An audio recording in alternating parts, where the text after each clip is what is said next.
Week 6 of Sunbelt football begins tomorrow, and we've got quite the lineup. Here's your Sunbelt Conference weekend preview. First, App State takes on Georgia State in Atlanta. The Mountaineers coming in at 3-1, while the Panthers look to improve to 2-3.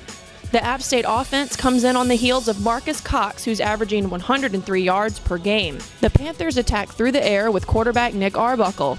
In 4 games, he's thrown 10 touchdowns, averaging 345 yards per game. You can catch this conference matchup on ESPN3 at 2:30 p.m. Central Time.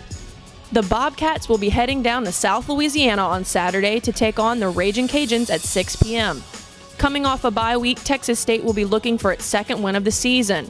UL Lafayette is coming off of a 43-14 loss to Louisiana Tech, where Elijah McGuire rushed for 84 yards on 12 carries, and grabbing a team-high 6 passes for 70 yards and a touchdown. Kickoff is set for 6 p.m. on ESPN3. New Mexico State is set to take on number 13 Ole Miss on Saturday after the Aggies dropped a 38-29 decision to rival New Mexico last week.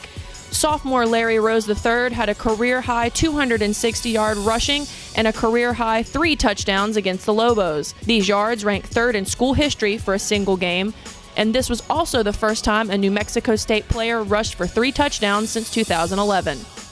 UL Monroe will take on Tulsa this weekend.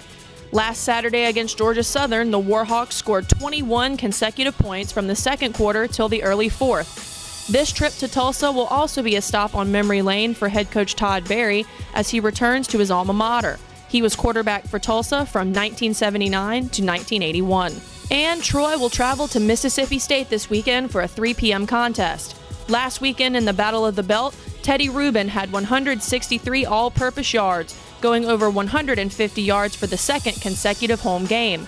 And running back Brandon Burks moved into 16th place all-time in Troy history with 1,578 rushing yards after rushing for 83 against the Jaguars. Troy will look to grab their second win of the season, and you can catch it live on the SEC Network.